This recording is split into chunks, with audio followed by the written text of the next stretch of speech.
Halo semuanya, perkenalkan saya Samuel Laposan Sibuya dengan NIM 2306113092. Saya dari jurusan Teknologi Pertanian, Prodi Teknologi Industri Pertanian. Saya berasal dari kelas TIPB angkatan 2023. Oke, kali ini saya akan menjelaskan mengenai bagian-bagian dari Seven Tools, terutama pada bagian saya kali ini yaitu diagram tebar atau yang biasa sering disebut scatter diagram.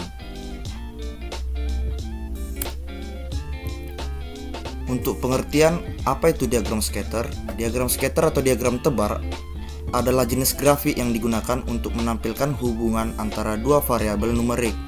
Dalam diagram ini, setiap titik pada plot mewakili satu data yang terdiri dari dua nilai atau koordinat X dan Y.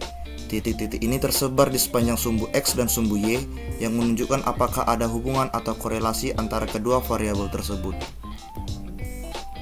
Lalu apa saja prinsip pada scatter chart ini atau diagram tebar ini?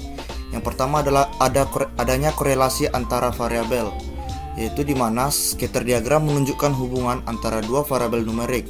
Korelasi dapat bersifat positif saat satu variabel naik yang lainnya juga naik, dan juga negatif saat satu variabel naik yang lain turun, atau tidak ada korelasi sama sekali, yaitu di mana titik-titik tersebar secara acak. Yang kedua, identifikasi outlier, di mana scatter plot memudahkan identifikasi outlier atau titik-titik data yang menyimpang jauh dari pola umum. Outlier biasanya menunjukkan adanya kesalahan atau variasi yang signifikan dalam data. Lalu ada pengamatan pola linear atau non-linear.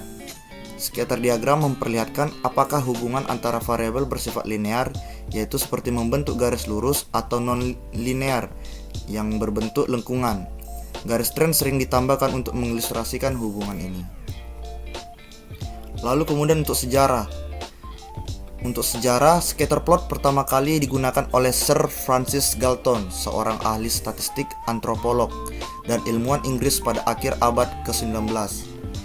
Galton menggunakan scatter plot untuk mempelajari hubungan antara variabel-variabel yang berhubungan dengan genetika dan pewarisan sifat. Kemudian pada tahun 1886, dalam studinya mengenai korelasi antara tinggi badan orang tua dan anak-anak mereka, Galton memperkenalkan penggunaan scatter plot untuk menggambarkan hubungan data dalam bentuk grafik visual. Dia juga dikenal sebagai pelopor konsep regresi ke rata-rata yang menjadi dasar penting dalam analisis regresi modern dan scatter plot. Kemudian untuk membuat scatter diagram, untuk menyajikan representasi visual dan informasi sehingga menambah bobot evaluasi dari hubungan antara sebab dan akibat.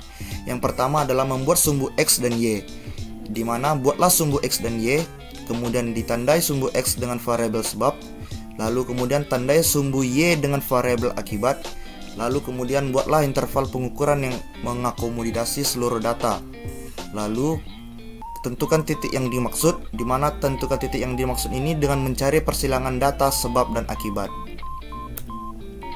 Kemudian berikut adalah contoh scatter diagram, di mana pada koordinat Y merupakan adalah jumlah penjualan, dan pada koordinat X itu adalah jumlah kunjungan. Sehingga di sini menampilkan adalah hubungan antara jumlah kunjungan dan jumlah penjualan. Kemudian untuk interpretasi beserta korelasi diagram tebar sendiri ada berbagai macam, mulai dari arah korelasi positif, kekuatan korelasi negatif, maupun tidak ada korelasi sama sekali ataupun disebut dengan acak. Berikut adalah contoh korelasi diagram scatter, di mana pada gambar pertama menunjukkan positif korelasi yang cenderung naik mengikuti nilai frekuensinya. Kemudian di tengah ada negatif korelasi, di mana titik-titik yang tersebar ini tergambar menurun mengikuti nilainya. Kemudian tidak adanya korelasi pada gambar ketiga menggambarkan bahwa tidak adanya struktur yang tercipta dalam titik-titik penyebaran yang telah dibuat. Untuk kesimpulan yang terakhir, diagram scatter adalah cara yang mudah dan efektif untuk melihat hubungan antara dua variabel. Dengan memplot titik-titik data pada sumbu X dan Y, kita bisa melihat apakah ada pola tertentu seperti hubungan positif saat satu variabel naik dan variabel lain ikut naik, atau negatif saat satu variabel naik yang lain turun. Jika tidak ada pola, artinya tidak ada hubungan antara kedua variabel. Diagram ini juga membantu menemukan outlier, yaitu data yang jauh berbeda dari yang lain. Dengan begitu, scatter diagram membantu kita memahami hubungan dan tren data yang jelas. Baiklah, mungkin hanya itu yang dapat saya sampaikan. Lebih dan kurang saya mohon maaf. Kurang lebih terima kasih. Selamat malam.